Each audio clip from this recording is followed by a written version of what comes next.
आज हम पढ़ेंगे क्लास सेकंड का चैप्टर 10 अमूज किटन। इसमें ये एक नाटक है, प्ले है, जिसमें कैरेक्टर्स कौन कौन से, नैरेटर है, नैरेटर कौन है, अम्मू है।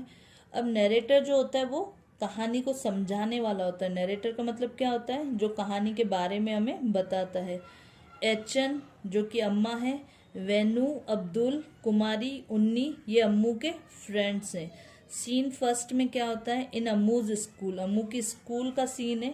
तो नरेटर बता रहा है Ammu wants to a pet kitten but she doesn't have one at school, however she tells her friends that she has a kitten. Ammu को एक पेट किटन चाहिए थी, यानी उसको पेट रखना अपने घर पे बहुत अच्छा लगता था। किटन मतलब baby of cat. But she doesn't have any one, यानी उसके पास एक भी ऐसी बेबी कैट नहीं थी, किटन नहीं था। एट स्कूल, स्कूल में वो सबको बताती थी, अपने सारे फ्रेंड्स को कहती थी कि शी हैज अ किटन, उसके पास एक किटन है। इट मीन्स वो झूठ बोल रही थी। अम्मू कहती है I have a beautiful kitten, his name is Shankar. Ammu बता रही है अपने फ्रेंड्स को कि मेरे पास एक ब्यूटीफुल किटन है जिसका नाम क्या है, शंकर है। वेनू, अब्दुल, कुमारी, उन्नी, ये 4 दोस्त थे उसके, वेनू, अब्दुल, कुमारी और ये उन्नी। तो उनको बताती है, तो उन्नी बोलती है wow that is a great, tell us more about him. तो उन्नी कहती है अरे वाह बहुत अच्छी बात है, तुम मुझे उसके बारे में और बताओ। अम्मू बोलती है Shankar is grey and has white spots. तो अम्मू उस कैट को डिस्क्राइब कर रही है कि कैट जो है, जो बेबी कैट जो थी किटन, वो कैसी दिखती है। तो वो कैसी थी, ग्रे कलर की थी और उसकी बॉडी पर वाइट कलर के स्पॉट्स थे। यानी स्पॉट्स का मतलब होता है धब्बे, जैसे कोई ग्रे कलर है उसके ऊपर वाइट कलर के क्या है, डॉट्स हैं। ही ईट्स बनानाज, और उसको क्या खाना अच्छा लगता है, बनाना। अब्दुल बोलता है does he play with you, तो अब्दुल पूछता है क्या वो तुम्हारे साथ खेलता है। अम्मू बताती ओ yes he plays ball with me in the garden, हाँ वो गार्डन में मेरे साथ बॉल खेलता है। कुमारी बोलती है can we all come home today please, we want to see Shankar. तो कुमारी पूछती है कि क्या हम तुम्हारे घर पर आज आ जाएं, तो हम भी शंकर को देख पाए। We want to see Shankar मतलब हम भी शंकर को देखना चाहते हैं, तो क्या हम आज तुम्हारे घर पर आ जाएं। तो अम्मू शेकिंग हर हेड, अपना गर्दन हिलाती है। I am sorry you can't, उसने बोला है कि मुझे माफ कर दो पर तुम नहीं आ सकते हो। तो उन्नी बोलती है वाई नॉट, क्यों नहीं। तो अम्मू बताती है Shankar is a little scared of crowds. Crowd का मतलब होता है भीड़, यानी लोगों का झुंड जो होता है उसको देखकर जो उसका किटन है वो डर जाता है। लिटिल स्कैर्ड, स्कैर्ड का मतलब होता है डर जाना।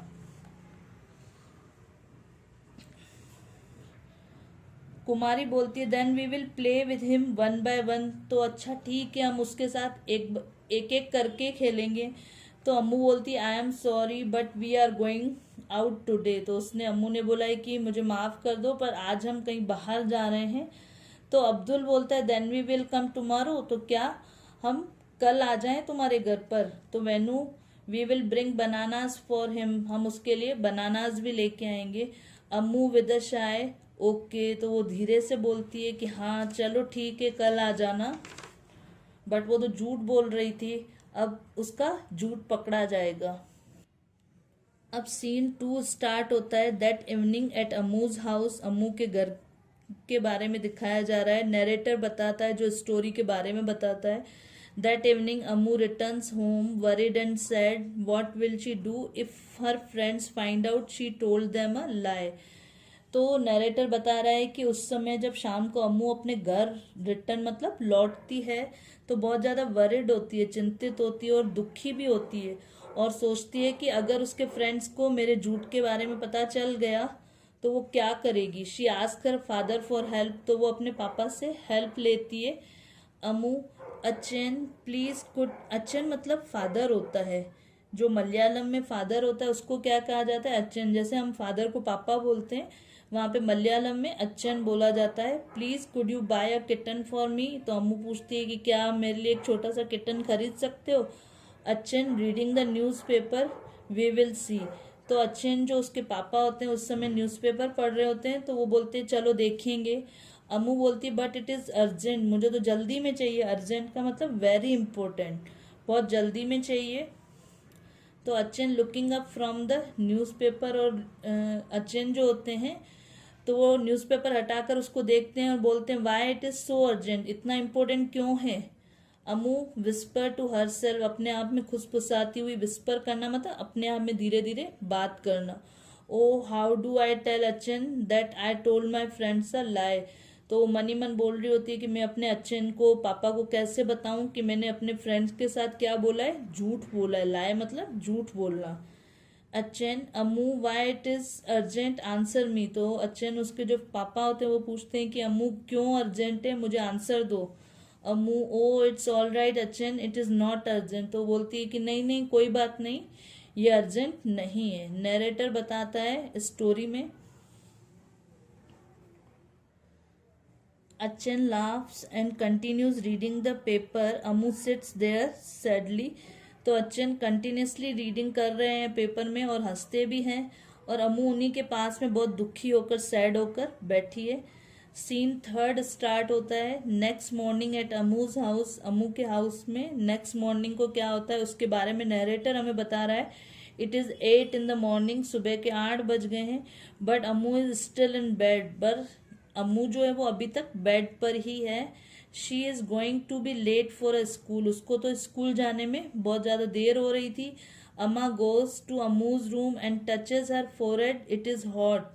तो अम्मू की जो मम्मी थी जिसको वो अम्मा बोलते थे, तो वो अम्मू के रूम में जाती है और उसके सर को, फोरहेड मतलब सर को टच करके देखती है।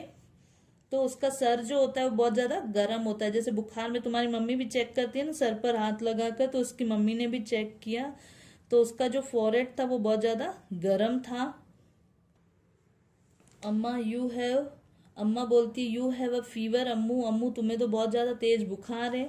You don't have to go school today, stay at home, तुम घर पर ही रुको, आज तुम्हें स्कूल जाने की ज़रूरत नहीं है। नरेटर बोलता है so Ammu stays at home, इसलिए अम्मू घर पर ही रुक जाती है। She takes rest but she still feels very bad, पर उसको अभी भी बहुत ज़्यादा बुरा लग रहा था। क्यों? अबाउट टेलिंग लाइज, जब हम भी झूठ बोलते हैं तो हमें भी क्या होता है, बहुत बुरा लगता है, हम बहुत ज़्यादा परेशान हो जाते हैं। इसीलिए कहा जाता है कि झूठ हमें नहीं बोलना चाहिए। तो झूठ बोलने की वजह से उसे बहुत ज़्यादा तेज बुखार आ गया था और वो बिल्कुल सैड हो गई थी। In the evening venue Abdul Kumari and उन्नी कम होम, और उसी शाम को वेन्यू अब्दुल कुमारी और उन्नी जो उसके 4 दोस्त थे उसके घर पर आए। Unni Amma told us you are ill so we come to see you, came to see you. तो उन्नी बोलती है कि अम्मा ने हमें बताया कि तुम बीमार हो, इसीलिए हम तुम्हें देखने आए हैं। अम्मू बोलती है thank you friends, I want to tell you something, तो वो बोलती है कि थैंक यू फ्रेंड्स, पर मैं तुम्हें एक बात बताना चाहती हूँ। Abdul before you tell us something I want to tell you that we saw Shankar, तो तुम हमें कुछ और बोलो, उससे पहले ही मैं तुम्हें, हमने तुम्हारे शंकर को देख लिया, ये मैं तुम्हें बताना चाहता हूँ। अम्मू शॉक्ड, अम्मू बहुत ज़्यादा आश्चर्यचकित हो जाती है। यू यू सॉ शंकर, तुमने शंकर को देखा? वेयर इज शंकर, शंकर कहाँ है? कुमारी बताती है इन द गार्डन, तो वो कहाँ पर है? गार्डन के अंदर है। And he didn't want to play ball, और उसको बॉल खेलना अच्छा नहीं लगता है। नरेटर बताता है suddenly Ammu gets up from bed and run outside, it is true there is a kitten in her garden Shankar, तो अचानक से वो अम्मू उठती है अपने बेड से और बाहर की तरफ दौड़ कर जाती है और वो देखना चाहती है कि क्या ये सही है। It is true there is a kitten in her garden Shankar, क्या उसके गार्डन में कोई किटन है जिसका नाम शंकर है। Venu but he is not grey he is brown, तो वो वेनू बताता है ये तो ग्रे नहीं है, वो तो ब्राउन है। तो अम्मू बताती है कि oh I made that up, made that up का मतलब होता है when we are make something up we say something that is not true, तो उसने बोला है कि ये सही नहीं है। Abdul and he is not afraid of crowds, और वो क्राउड से भी नहीं डरती है, यानी भीड़ भड़के से भी नहीं डरती है। अम्मू ओ आई मेड दैट अप, मैंने तो तुम्हें बुद्धू बनाया। मेड दैट अप का मतलब क्या होता है? मैंने तो तुम्हें ऐसे ही बोल दिया था। उन्नी बोलती he doesn't like play ball, उसको तो बॉल खेलना भी अच्छा नहीं लगता है। तो अम्मू बोलती ओ आई मेड दैट अप, मैंने तो तुम्हें बुद्धू बनाया था। कुमारी बोलती बट ही लव्स बनाना, पर उसको बनाना तो अच्छे लगते हैं। अम्मू हैप्पीली बहुत खुशी से बोलती I told you didn't I, मैंने तो तुम्हें बताया था ना कि उससे केला खाना बहुत ज्यादा अच्छा लगता था। Shankar loves bananas, name to other food items that cat like. Shankar जो छोटा किट्टन था उसको क्या अच्छा लगता था? बनाना खाना अच्छा लगता था। क्या तुम दो कोई ऐसे और फूड बता सकते हो जो कैट्स को अच्छे लगते हो? तो मिल्क अच्छा लगता है कैट्स को, माउस अच्छे लगते हैं, चूहे अच्छे लगते हैं खाना। आई होप ये चैप्टर तुम्हें समझ में आया होगा। अब तुम इसकी एक्सरसाइज खुद से करोगे घर पर और कमेंट बॉक्स में आंसर दोगे। ये एक्सरसाइज है, तुम्हें खुद से फिल करनी है।